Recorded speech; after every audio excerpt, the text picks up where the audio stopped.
Hi everyone, welcome to our channel కన్సే మరిచెలు. ఈరోజు మన వీడియోలో చిట్టి జంతికలు చూపిస్తున్నానండి. చాలా రుచిగా ఉంటాయి, చాలా సింపుల్గా చేసుకోవచ్చు. జంతికలు అంటే మనం ఎక్కువగా పుట్నాల పిండి, శనగపిండి, మినప్పిండి ఇలా చేస్తాం కదండి. కానీ వీటికి అవి ఏమీ అవసరం ఉండదు, సింపుల్గా అయిపోతుంది, టేస్ట్ చాలా బాగుంటుంది. అలాగే వేడి నీళ్ళు కానీ వేడి నూనె కానీ కూడా అవసరం ఉండదు. చాలా కమ్మగా గుల్లగా బాగా వస్తాయి. పిల్లలకి స్నాక్స్ బాక్స్లో అలా పెట్టడానికి కూడా బాగుంటాయి. ఈ చిట్టి జంతికలు పెసరపప్పుతో చూపిస్తున్నాను. ఈ పప్పుని మెత్తగా ఉడికించి జంతికలు చేస్తాము. చిన్న కప్పుతో 1 కప్పు పెసరపప్పు తీసుకున్నాను. పప్పుని బాగా కడుక్కోవాలి. పప్పు ఇలా కడిగిన తర్వాత 1 కప్పు పెసరపప్పుకి అదే కప్పుతో 2.5 కప్పుల నీళ్ళు పోసుకోవాలి. కరెక్ట్గా సరిపోతాయి. నీళ్ళు పోసుకొని కుక్కర్ మూత పెట్టేసి హై ఫ్లేమ్లో 5 విజిల్స్ రానివ్వాలి. పప్పు బాగా మెత్తగా ఉడకాలండి, ఏమాత్రం పలుకు ఉండకూడదు. చిన్న కప్పుతో చేసిన క్వాంటిటీ చాలా అవుతాయి. అందులో చిట్టి జంతికలు కాబట్టి ఇంకా ఎక్కువ క్వాంటిటీ అవుతాయి. ఆవిరి పూర్తిగా పోయిన తర్వాత మూత తీసుకోవాలి. చూడండి పప్పు ఎంత చక్కగా ఉడికిందో. పట్టుకొని చూస్తే మెత్తగా ఉండాలి. అలా మెత్తగా ఉంటే సరిపోతుంది. ఒకవేళ మీకు పలుకుగా గట్టిగా అనిపిస్తే ఇంకొక విజిల్ రానివ్వండి. ఇప్పుడు ఒకసారి గరిటెతో ఇలా కలుపుకోవాలి మెత్తగా. నేను గరిటెతోనే కలిపేస్తున్నానండి. మీరు కావాలి అనుకుంటే పప్పు గుత్తుతో కానీ మ్యాషర్తో కానీ మెదుపుకోవచ్చు.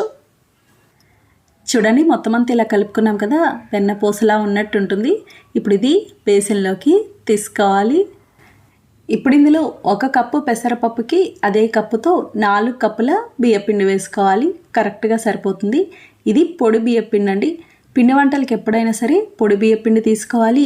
రేషన్ బియ్యంతో ఆడించిన పిండి అయితే బాగుంటుంది. ఇంట్లో అయినా ఆడించుకోవచ్చు, లేదా బయట షాప్లో దొరికే పిండితో అయినా చేసుకోవచ్చు. ఇందులో తగినంత ఉప్పు, 1/2 స్పూన్ వాము, 1 స్పూన్ వరకు కారం వేస్తానండి. అలాగే మీ దగ్గర నువ్వులు ఉంటే నువ్వులు కూడా 1 స్పూన్ వేసుకోవచ్చు, కమ్మగా బాగుంటాయి. ఇలా ఇవన్నీ వేసి బాగా కలుపుకోవాలి. అలాగే కారానికి బదులుగా మీరు కావాలి అనుకుంటే అల్లం పచ్చిమిర్చిని మెత్తని పేస్ట్లా చేసి ఆ పేస్ట్ వేయకూడదు, అందులో కొన్ని నీళ్లు కలిపి ఆ నీళ్లు వడకొట్టి వేసుకోవచ్చు. అలా కూడా బాగుంటుంది.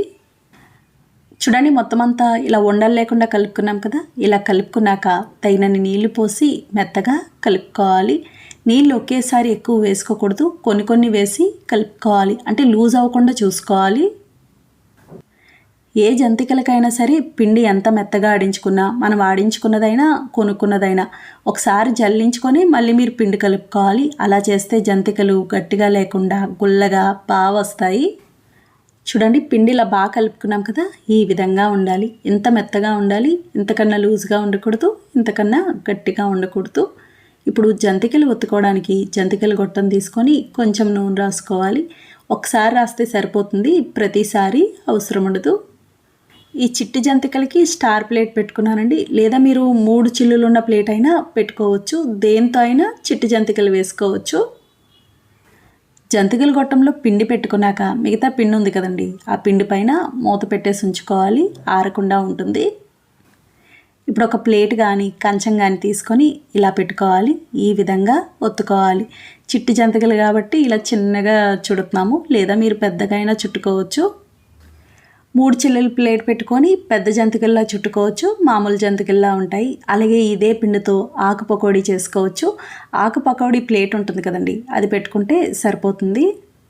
ఒక వాయికి సరిపడా చేశానండి. ఇప్పుడు డీప్ ఫ్రై చేసుకుందాం. డీప్ ఫ్రైకి సరిపడా నూనె పెట్టుకోవాలి. నూనె వేడవ్వాలి. నూనె బాగా వేడవ్వాలి. నూనె వేడయ్యాక మీడియం ఫ్లేమ్లో పెట్టి జంతికలు వేసి వేయించుకోవాలి. ఇవి వేసిన వెంటనే కదపకూడదు. చూడండి ఇలా వేగాక అటు ఇటు కలుపుతూ వేయించుకోవాలి. నూనె సరిగ్గా వేడవకుండా వేసిన, లో ఫ్లేమ్లో పెట్టి వేయించినా మీకు జంతికలు నూనె లాగినట్టు అయిపోతాయి. ఇవి వేగేంత వరకు మధ్య మధ్యలో అటు ఇటు కలుపుతూ వేయించుకోవాలి. చూడండి ఇలా బాగా వేగినాయి కదా, నూనె నొరగ తగ్గింది. నూనె నొరగ తగ్గింది అంటే వేగినట్టే. ఇప్పుడు ఇవి గిన్నెలోకి తీసుకోవాలి.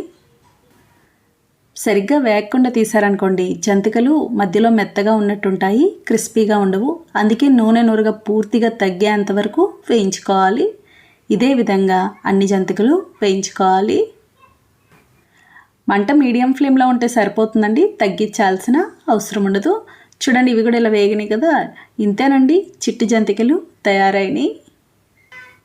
ఇదే చిట్టి జంతికలు మన ఛానల్లో ఇంకొక వీడియో కూడా ఉందండి, కాకపోతే అవి పుట్నాల పొడితో చేసినవి. మనకి చాలా రోజుల వరకు నిల్వ ఉంటాయండి, అస్సలు పాడవు. చూసారు కదా ఫ్రెండ్స్, చాలా సులభంగా తయారు చేసుకున్నాం. నచ్చిందండి వీడియో మీకు? నచ్చితే లైక్ చేయండి, షేర్ చేయండి, కమెంట్ చేయండి. Thank you for watching.